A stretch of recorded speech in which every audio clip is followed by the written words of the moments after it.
They called it impossible. A target 2,400 meters away. Wind gusting at 40 knots. Every sniper in the unit had failed.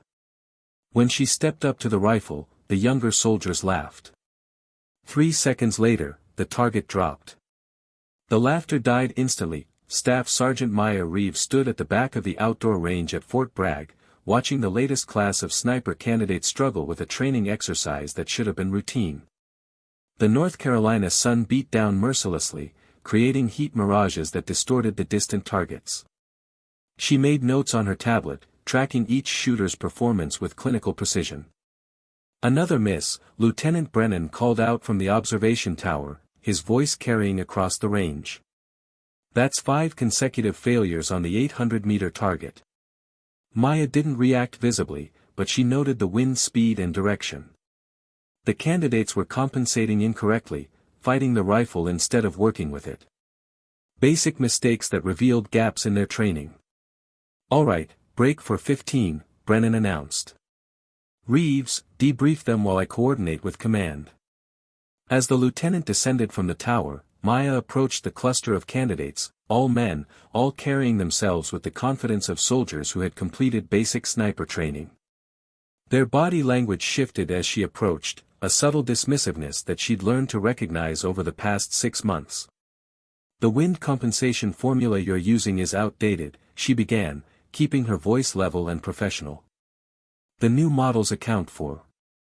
"With respect, Sergeant," Corporal Davis interrupted, not bothering to hide his smirk. "Some of us have actually been deployed. We know how to shoot."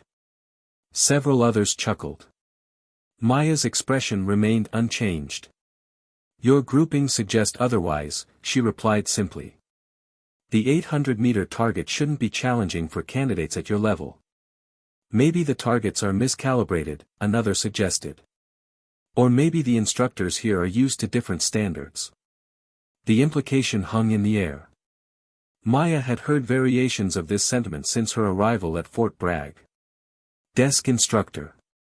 Political appointment. Someone who got the teaching position without earning it. What they didn't know, what almost no one at this base knew, was that her personnel file was incomplete by design. Classified sections that remained sealed for operational security reasons, but here's what those files contained: 37 months in Iraq. 89 confirmed eliminations. A call sign that enemy fighters had learned to fear. And one mission that had changed everything. "Run the drill again," Maya instructed. "This time, feel the wind before you shoot. Don't just calculate it." As the candidates returned to their positions, Lieutenant Brennan reappeared with Colonel Marcus Hartwell, the base commander. Hartwell was old-school military, decorated from 2 wars, and known for his traditional views on unit composition. "Sergeant Reeves," Hartwell acknowledged with a curt nod. "How's the new class progressing?" "They have the fundamentals, sir," Maya replied. "They need refinement in environmental adaptation." Hartwell surveyed the range, his expression skeptical. "These men have combat experience. They don't need to be told how to shoot. They need to be told how to shoot better, sir," Maya said evenly. "There's always room for improvement." The colonel's jaw tightened slightly. He'd made his opinion about female instructors clear during Maya's arrival briefing, though he'd couched it in language that was technically compliant with regulations. "In my experience, Sergeant, the best teachers are those who've been tested in real combat conditions." Maya met his gaze directly. "I agree completely, sir." Something in her tone made Hartwell pause, but before he could respond, a commotion from the firing line drew their attention. One of the candidates had attempted the 800-meter shot again and missed by an even wider margin, his frustration evident. "This is bullshit," Davis muttered, loud enough to carry. "My scores were perfect at Benning." "Different range, different conditions," Maya called out. "Adjust your methodology." "Maybe you should demonstrate," Davis shot back. "Since you're the expert." The other candidates fell silent, sensing the challenge in his words. Lieutenant Brennan looked uncomfortable, glancing between Maya and the colonel. Hartwell's expression suggested he was curious to see how this would play out. Maya set down her tablet. If it helps the training, certainly. She walked to the firing line, acutely aware of the eyes tracking her movement. The rifle was a standard M110 semi-automatic sniper system, well-maintained but showing signs of heavy use. She checked the chamber, verified the optics, and settled into a prone position that was as natural as breathing. The 800-meter target waited in the distance. Maya took 3 slow breaths, feeling the rhythm of the wind, reading the heat distortion, calculating angles that had become instinct. Her finger touched the trigger with practiced gentleness. The shot cracked across the range. 1 second later, the distant target snapped back, hit dead center. "Lucky shot," someone muttered. Maya cycled the bolt, acquired the target again, and fired 4 more times in rapid succession. Each round struck within a 2-inch grouping at the target center. The range fell completely silent. What happened next would force everyone present to question everything they thought they knew about their quiet, unassuming instructor. Colonel Hartwell approached the firing line, his expression unreadable. "Adequate shooting, Sergeant. Though the 800-meter target isn't particularly challenging for someone with instructor credentials." Maya stood, setting the rifle aside. "No, sir. It shouldn't be. The real test of a sniper," Hartwell continued, a strange intensity entering his voice, "is performance under impossible conditions. Long distance, unpredictable elements, high-pressure scenarios." He paused. "There's a reason our failure rate on the 2,000-meter qualification has been climbing. The conditions required simply exceed most shooters' capabilities." Lieutenant Brennan shifted uncomfortably. "Sir, the 2,000-meter qual has a 90% failure rate specifically because it's designed to identify elite capability. It's not a standard training metric." "Exactly," Hartwell agreed. "Which is why I'm curious whether our instructor here has ever actually attempted it." The challenge was clear now. Maya understood immediately what was happening. Hartwell wanted to expose what he perceived as the gap between her teaching credentials and actual field capability. A way to reinforce his belief that she didn't belong in this role. "I'll attempt the qualification, sir," Maya said calmly. "If you believe it serves a training purpose." Hartwell's smile was thin. "Oh, I think it would be very educational. For everyone present." The 2,000-meter range occupied a remote section of Fort Bragg, accessible only by vehicle. The target zone stretched across a valley with multiple elevation changes, natural obstacles, and exposure to unpredictable wind patterns that funneled through the surrounding hills. It was designed to simulate the most challenging real-world scenarios a sniper might encounter. Word of the impromptu qualification had spread. By the time Maya's class arrived at the range, they'd been joined by instructors from other units, senior NCOs, and even a few officers who'd heard that someone was actually attempting the notorious qual. Last successful completion was 8 months ago, Lieutenant Brennan explained to Maya as they set up the shooting position. Staff Sergeant Chen, who'd been a sniper for 12 years. Before that, the previous success was 15 months earlier. Maya nodded, studying the terrain through her spotting scope. The wind was brutal today, gusting irregularly from multiple directions as air currents collided in the valley. Heat distortion created visual artifacts that would make accurate ranging nearly impossible for anyone relying solely on optics. Colonel Hartwell positioned himself prominently where everyone could see him. "Whenever you're ready, Sergeant Reeves. You have 3 attempts, standard qualification protocol." The candidates from her class watched with mixed expressions. Some seemed genuinely curious, others skeptical, a few appeared almost hopeful that she would fail and validate their earlier dismissiveness. Maya settled into her shooting position.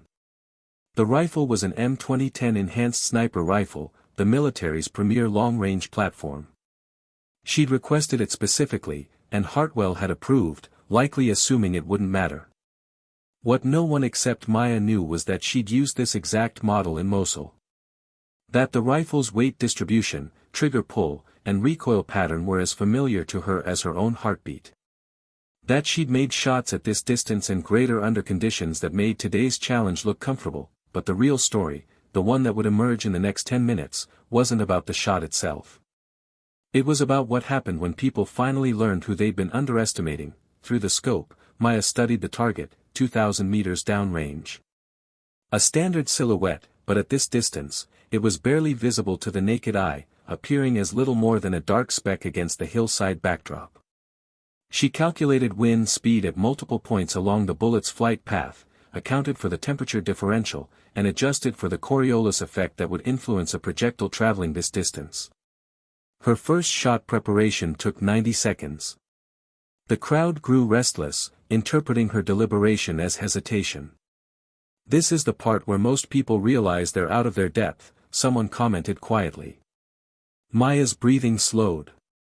4 counts in, hold, 6 counts out. The wind gusted, then briefly calmed. Her finger pressured the trigger with impossible gentleness. The rifle cracked. The sound echoed across the valley. 2.5 seconds later, the distant target snapped backward. "Jesus Christ," Brennan whispered. I pressed to the spotting scope. Dead center. Perfect hit. Stunned silence gripped the assembled soldiers. A lucky shot, their expressions suggested. Impossible to replicate. Maya cycled the bolt, cleared her mind, and fired again. Same process, same careful preparation. The second shot took only 40 seconds this time. Another center mass hit. The silence intensified, becoming almost physical in its weight. For her third shot, Maya adjusted her position slightly, compensating for a shift in wind direction that only she seemed to detect. This shot took 30 seconds. The target jumped backward for the third consecutive time, struck in an area that would have been instantly fatal. Colonel Hartwell stared downrange, his expression frozen somewhere between shock and disbelief. Lieutenant Brennan looked equally stunned, turning from the spotting scope to Maya with questions forming in his eyes. 3 for 3, Brennan announced, his voice carrying across the suddenly silent range. Perfect qualification score. Maya stood, safed the rifle, and turned to face the assembled group. Their faces showed varying degrees of shock, confusion, and dawning realization. Corporal Davis, who'd mocked her hours earlier, looked like he'd been physically struck, but wait. This was just the qualification. What they were about to learn would change everything they thought they understood about combat, courage, and the cost of excellence. Colonel Hartwell recovered his composure, though his voice carried an edge it hadn't held before. Impressive shooting, Sergeant.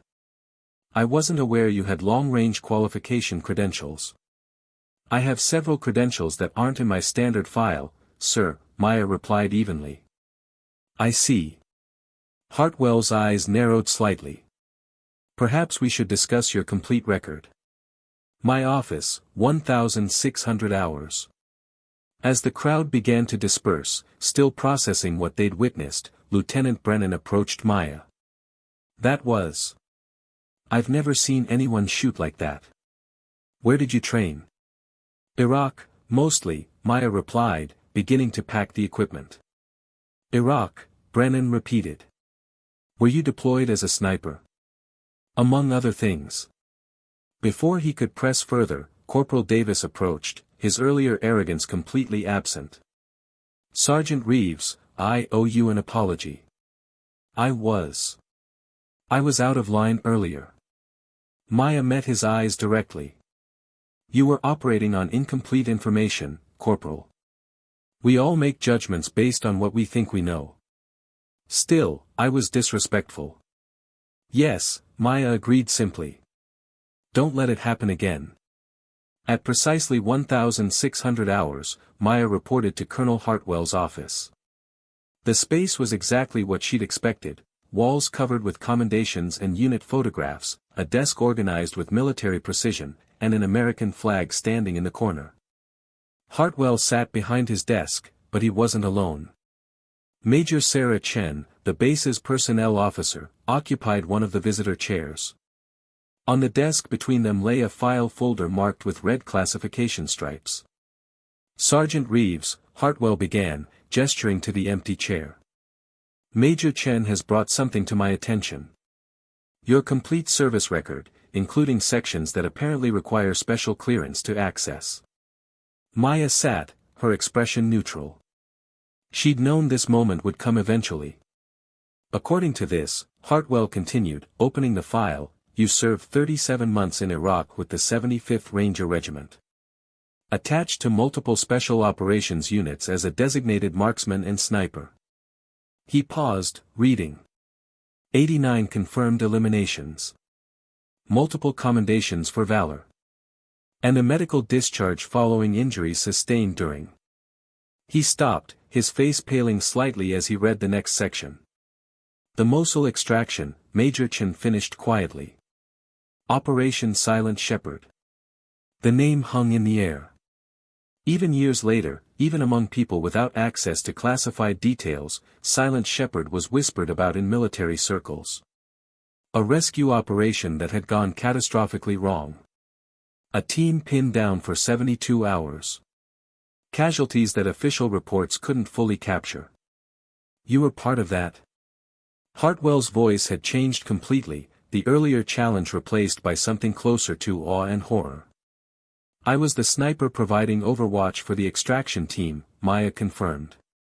"When the operation was compromised, I maintained position to cover their withdrawal."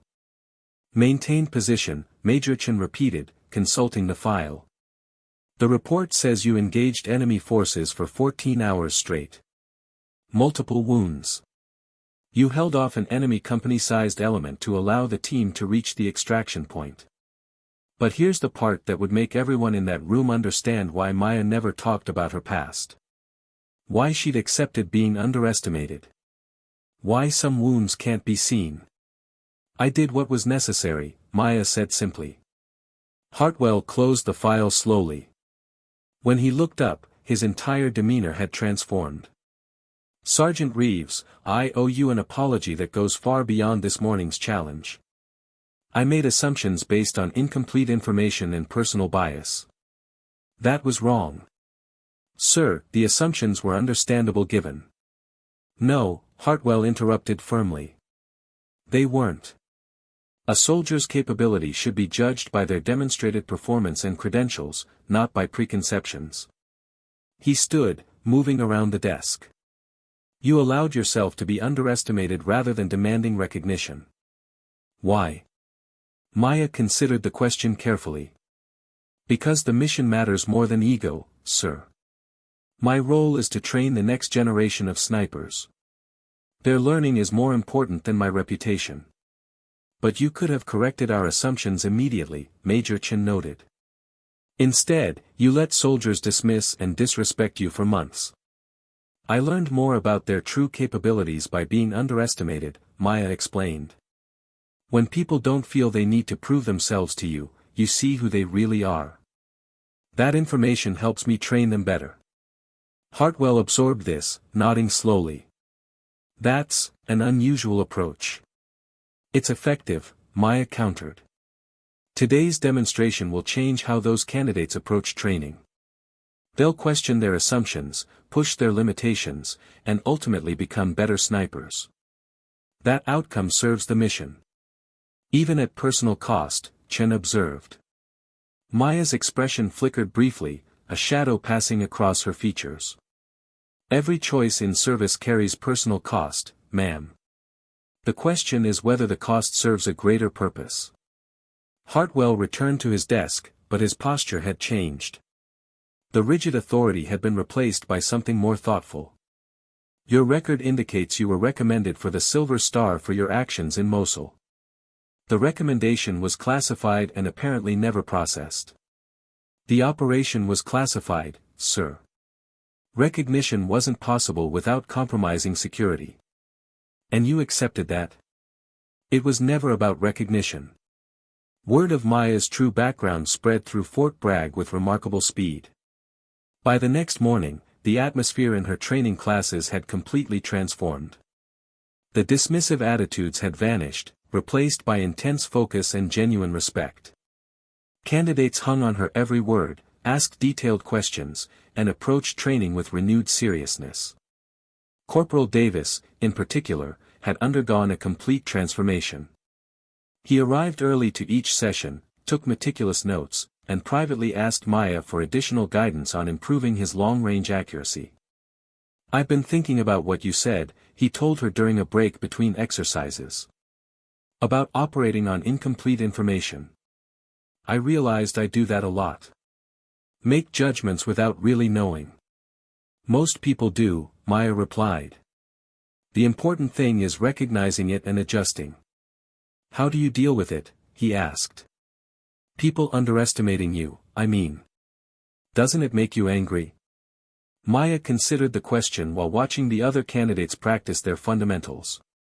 "Anger is a luxury I learned to let go of in Mosul. It doesn't serve the mission, and it doesn't help me be better at what I do." But there was one aspect of her story that still remained hidden. One detail that would finally explain why Maya had chosen to return to training rather than continuing operational deployment. And that truth was about to surface. Lieutenant Brennan approached with a tablet displaying an official communiqué. "Sergeant Reeves, you've been requested at a briefing. General Morrison is visiting from JSOC, and he specifically asked for you." Maya's expression tightened almost imperceptibly. "When?" 1,400 hours. Base headquarters. At the designated time, Maya entered the briefing room to find not just General Morrison but several other high-ranking officers, including some she recognized from her time with Special Operations units. The general, a lean man in his 50s with the weathered look of someone who'd spent decades in combat zones, stood as she entered. "Sergeant Reeves," he greeted, offering his hand. "It's been too long." "Sir," Maya acknowledged, shaking his hand. "I wasn't expecting to see you here." "I make it a point to check on my people," Morrison replied. "Especially those who sacrificed as much as you did." He gestured to the assembled officers. "I've been explaining to the base command what happened in Mosul. What you really did during Silent Shepherd." Maya remained standing at attention, her face carefully neutral. "The operation was supposed to be a quick extraction," Morrison continued, addressing the room. "A team had been compromised during a reconnaissance mission. We sent in Rangers to pull them out. Standard operation. But intelligence was wrong. The enemy force was 3 times larger than reported and better coordinated." He pulled up tactical maps on the briefing room displays, showing the urban terrain of Mosul. The extraction team was pinned down in a kill zone. Multiple casualties. No way to advance or retreat without taking more losses. That's when Sergeant Reeves, who was providing overwatch from a building 600 meters away, made a decision. Morrison's voice carried weight that commanded absolute attention. Instead of withdrawing to safety as ordered, she maintained her position and began engaging enemy forces. For the next 14 hours, she single-handedly held off enemy fighters, allowing our team to organize a fighting retreat. She took 3 rounds during that time. 1 in her shoulder, 1 in her side, and 1 that shattered her left wrist. The assembled officers listened in complete silence. She continued engaging targets with broken bones and massive blood loss. When we finally extracted her, she'd fired 247 rounds with 89 confirmed enemy casualties. The enemy fighters had nicknamed her position the Reaper's Window. They were too terrified to approach it. General Morrison turned to face Maya directly. "She saved 23 American lives that day. And when we offered her every decoration the military can give, she asked only one thing, to be assigned to training duty, where she could teach others how to survive what she'd survived." But there was more to that request. A reason that went deeper than anyone in that room understood. A reason that Maya had carried silently for years. "Sir," Maya said quietly, "that's generous, but unnecessary context for." "It's absolutely necessary," Morrison interrupted gently. "Because you've been here for 6 months, training some of our finest soldiers, and they've been treating you like a political appointment instead of the warrior you are. That ends today." He addressed the room again. I'm here to announce that Sergeant First Class Maya Reeves is being promoted to Master Sergeant and appointed as the senior instructor for the Army Sniper School. Additionally, her Silver Star recommendation has been declassified and approved. The ceremony will take place next week. The officers began applauding, but Maya's expression had become carefully blank, a defense mechanism against emotions threatening to surface. After the briefing ended and most of the officers had departed, General Morrison asked Maya to remain. When they were alone, his formal demeanor softened. "You never told them about Jackson, did you?" he asked quietly. Maya's controlled composure fractured slightly at the name. "No, sir. Your spotter. Your partner. The one you were covering when the operation went wrong." "Staff Sergeant Marcus Jackson," Maya confirmed, her voice steady despite the emotion beneath. "He was killed in the initial ambush. I stayed in that position because it was where he'd died. I wasn't going to let his sacrifice be meaningless." Morrison nodded slowly. "And you asked for training duty because..." "Because I can't prevent soldiers from dying in combat," Maya finished. "But I can teach them everything I know so they have the best possible chance. It's what Marcus would have wanted." The general placed a hand on her shoulder. "He'd be proud of what you've built here." After he left, Maya stood alone in the briefing room, looking at the tactical maps still displayed on the screens. Images of Mosul. Streets where she'd almost died. Buildings where Marcus had fallen. She'd never told anyone at Fort Bragg the full truth. That every training exercise she designed, every technique she taught, every bit of knowledge she shared was driven by a singular purpose, ensuring no other sniper would lose their partner the way she'd lost Marcus.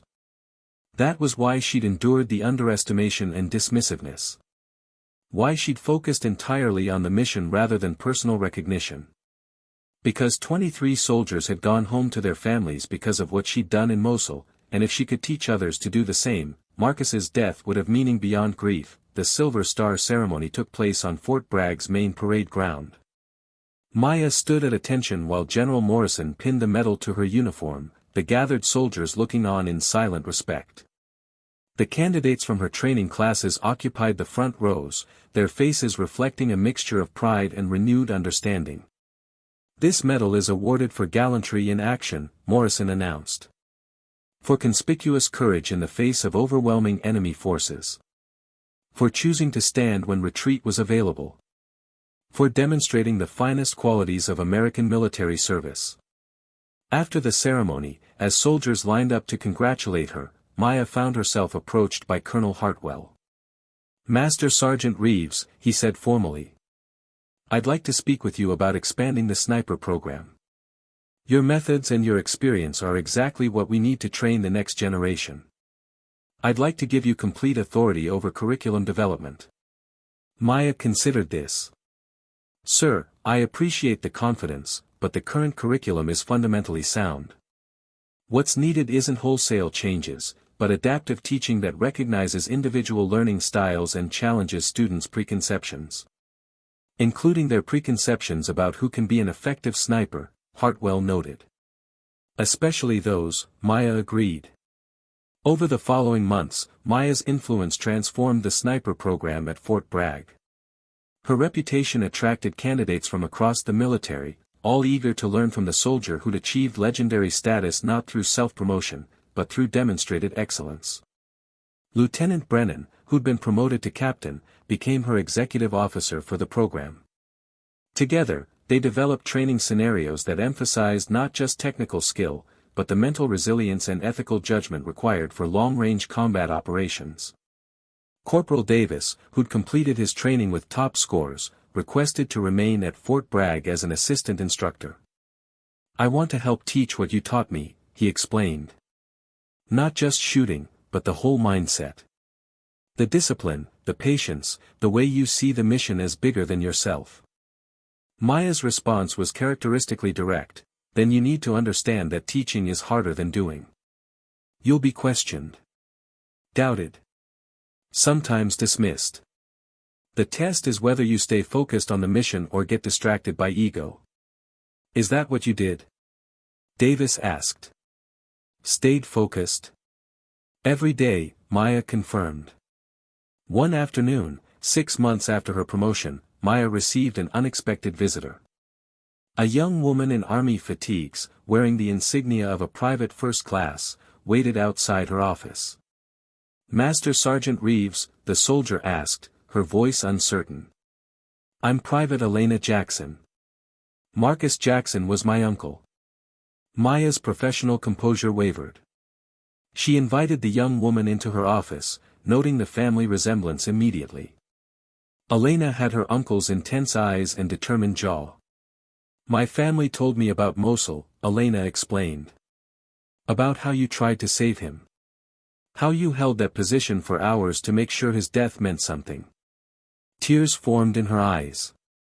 I enlisted because of you. Because of what you did for him. Maya struggled to find words. Your uncle was an exceptional soldier and a better person. I only did what any partner would do. No, Elena said firmly. You did something extraordinary. And I want to learn to be that kind of soldier. I'm requesting assignment to your training program.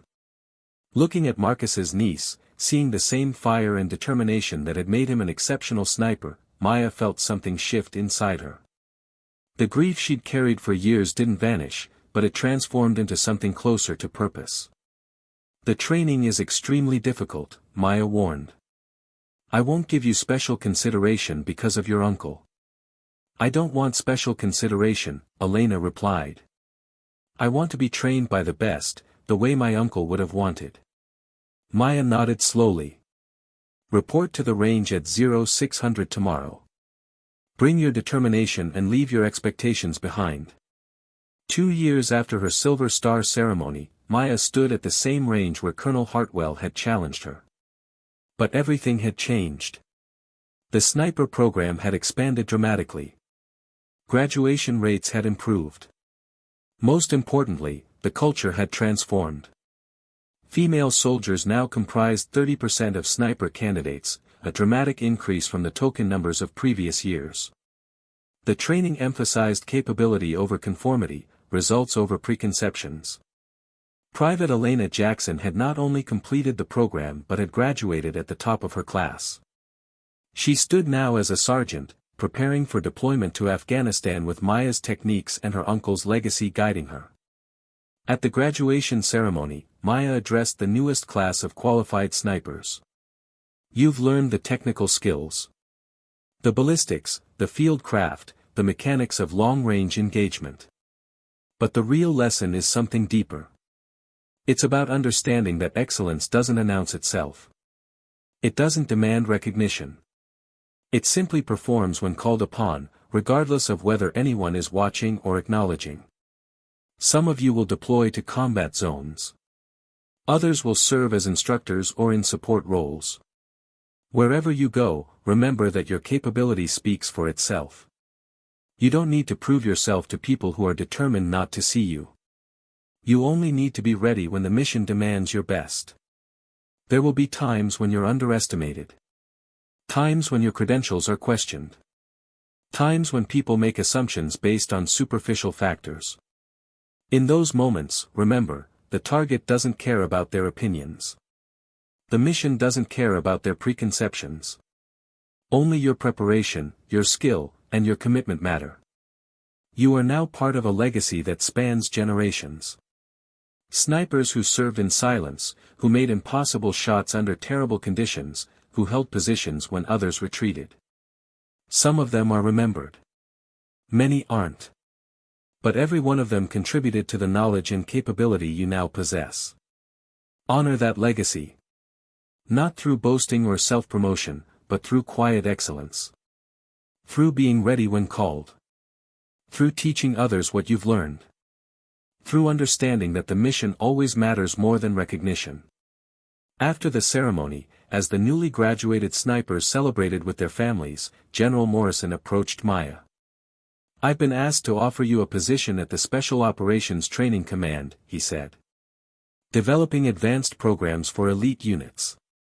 It would mean a promotion to sergeant major and significantly expanded influence. Maya watched Elena Jackson embracing her family, their pride and relief evident. She thought about Marcus, about the 23 soldiers who'd survived Mosul, about the hundreds of students who'd passed through her training program. "Sir, I appreciate the offer," Maya replied. "But I'm needed here. There are more students to train, more techniques to refine, more lives to prepare for the challenges they'll face." Morrison nodded, unsurprised. "You know, most soldiers spend their careers seeking the next promotion, the next recognition, the next achievement. You're one of the few I've met who genuinely doesn't care about any of that." "It's not that I don't care, sir," Maya corrected gently. "It's that I learned what really matters. In Mosul, in that building, when I was wounded and exhausted and the enemy kept coming, the only thing that mattered was protecting my team. Nothing else registered. No rank, no recognition, no personal ambition. Just the mission. And you've built your entire career around that principle. Because it's the only principle that survives contact with reality," Maya said simply. As the sun set over Fort Bragg, casting long shadows across the range where Maya had once been challenged to prove herself, she reflected on the journey that had brought her here. From combat operations in Mosul to training duty at Fort Bragg. From being underestimated and dismissed to becoming one of the most respected instructors in the army, but the real measure of success wasn't her own recognition. It was the soldiers she'd trained, now serving across the world, carrying forward the techniques and philosophy she'd taught them.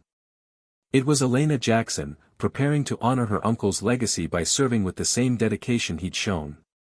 It was the gradual but definite change in military culture, the recognition that capability transcends superficial categorization. The impossible shot she'd made that day had been about more than hitting a distant target. It had been about challenging assumptions, about demonstrating that excellence exists in unexpected places, about proving that the soldiers we underestimate might be exactly the ones we need most. And in the years that followed, every student she trained, every life she prepared for combat, every technique she passed forward became another impossible shot.